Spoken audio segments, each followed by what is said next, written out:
Barrister Fuad ভাই, ছাত্রদলকে দেখলেই আপনার গাঁজাখোর লাগে।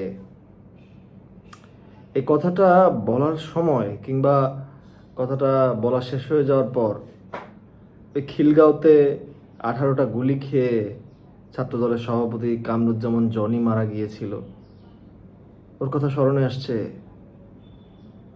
আসে নাই? কিংবা মাহবুবুর রহমান বাপ্পি, কিংবা এই যে জুলাইয়ের আন্দোলনে ছাত্রদলের পরিচয় শহীদ হব বলা ওয়াসিম আকরাম, কিংবা মেহেদী হাসান রাব্বি, এদের আত্মাগুলো, এদের চেহারাগুলো আপনার সামনে আসে নাই? এতটা অবিবেচক আপনারা কিভাবে হন যে সংগঠনটার